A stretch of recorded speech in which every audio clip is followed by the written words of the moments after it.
Ke depan gerak. Tegap gerak.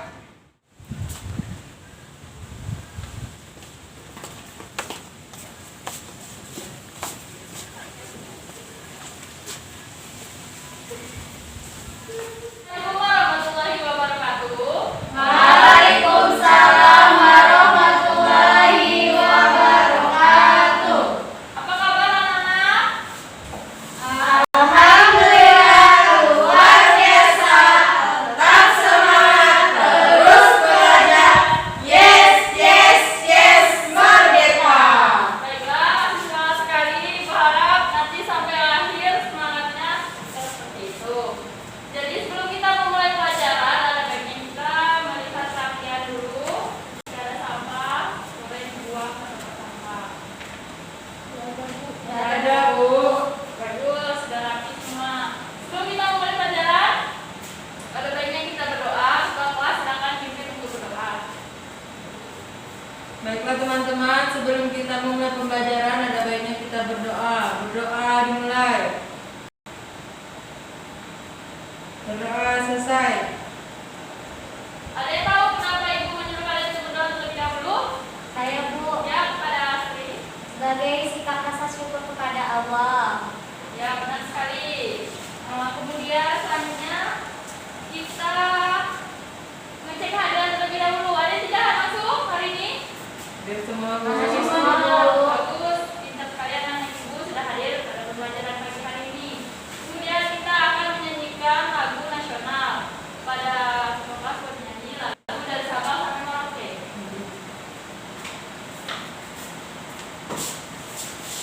Baiklah teman-teman, ayo kita semuanya. 1, 2, Sabang sampai Merauke berjajah pulau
sama kerja kelompok, Bu.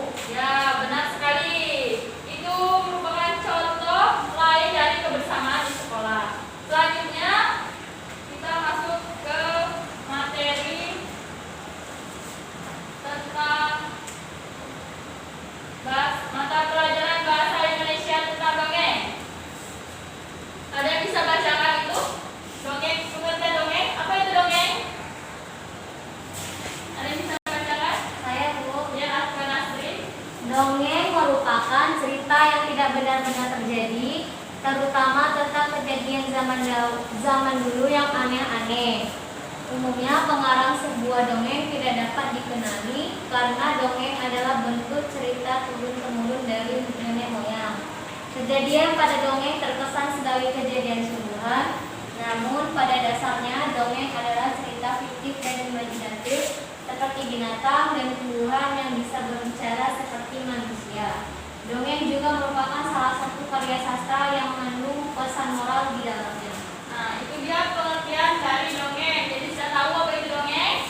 Dongeng merupakan cerita yang tidak benar-benar terjadi atau bisa disebut sebagai cerita yang fiktif atau dan imajinatif.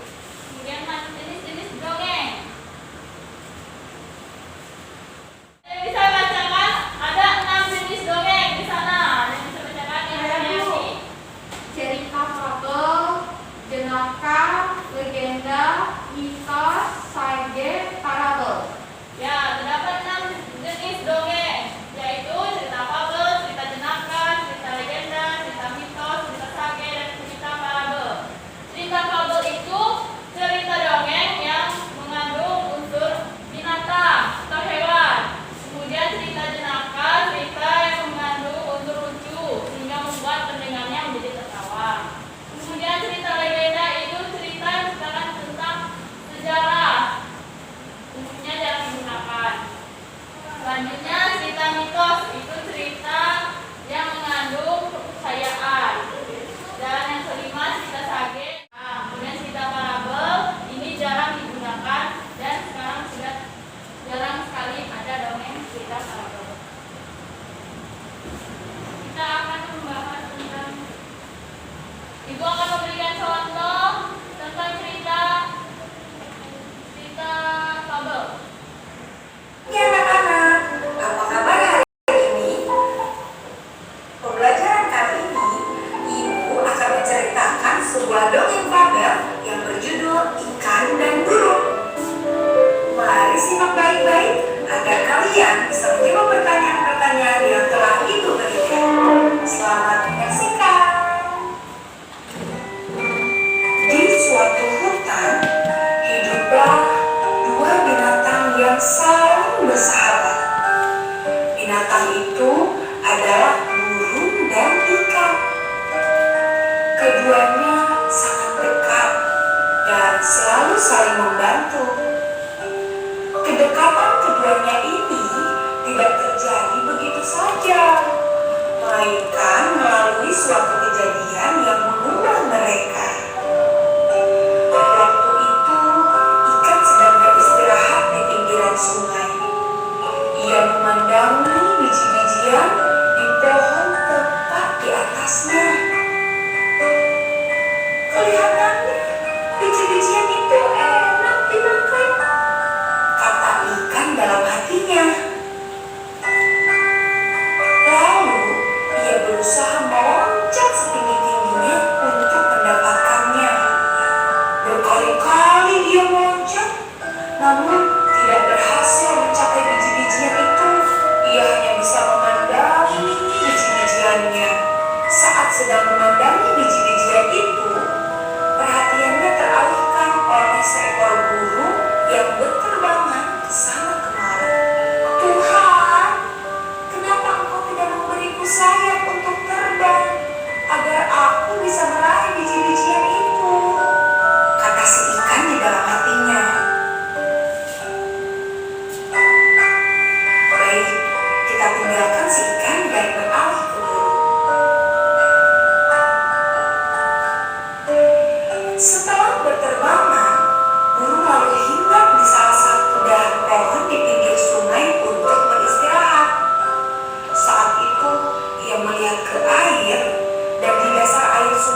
si burung dalam hatinya.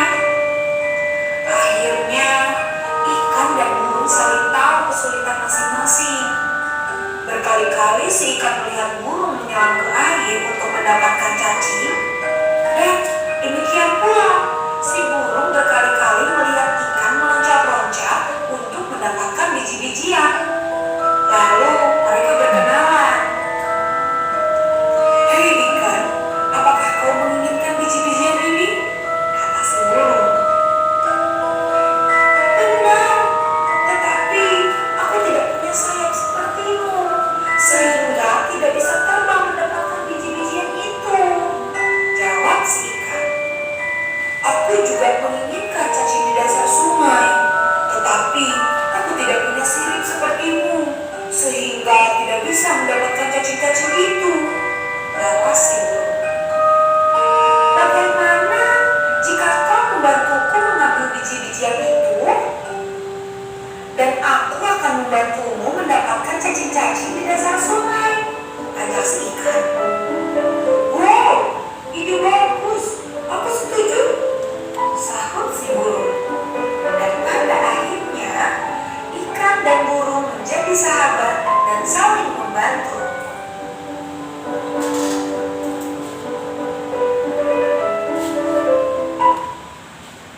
Nah, itu tadi dongeng, contoh dongeng fabel. Ada yang tahu siapa saja pemeran dalam dongeng tersebut? Saya Bu, Ya, Tia. ada ikan dan burung. Nah, di dalam dongeng tersebut menceritakan tentang sikap hidup rukun antara ikan dan burung.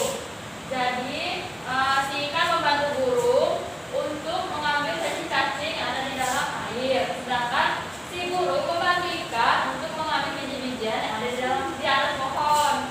Ada yang bisa menyebutkan contoh lain dari sikap hidup rukun selain dongeng tadi di kehidupan sehari-hari? Sikap hidup rukun, ada yang bisa menyebutkan? Saya Bu, Kepada Yati, itu dulu. tidak berantem sama teman Bu. Ya, terus ya seperti apa? Sikap hidup rukun yang ada di Sama seperti yang Ibu di rumah tidak boleh berantem dengan saudara Bu.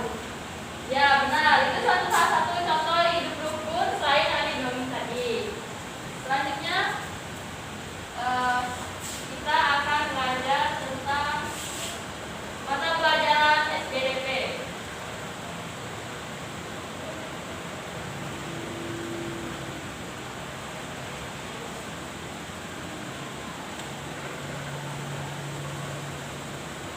Tentang gerak keseharian dan alam dalam tari. Jadi, apa itu tari? Bisa bacakan apa itu tari? Saya Bu, Daripada Asri, tari adalah gerak tubuh yang ritmis sebagai ungkapan ekspresi jiwa pencipta gerak sehingga menghasilkan unsur keindahan dan makna yang mendalam. Ya, Tari memiliki fungsi sebagai sarana dan prasarana dalam upacara keagamaan. Bali merupakan salah satu contoh daerah di Indonesia yang masih konsisten dalam penerapan kebudayaan dalam kehidupan sehari-hari. ya benar sekali. Tari adalah gerakan tubuh yang ritmis sebagai ungkapan ekspresi jiwa, pencipta gerak sehingga menghasilkan unsur keindahan dan makna yang mendalam. Dan fungsi tari itu sebagai sarana dan prasarana dalam upacara keagamaan. Jadi tari itu mempunyai banyak macam gerakannya. Contohnya saja gerak kita sehari-hari bisa jadikan tari. Gerak alam misalnya daun, hewan bisa dijadikan tari. Nah, kita akan belajar tentang tari, gerak keseharian dan alam. Ini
ikan. Ikan berusaha meloncat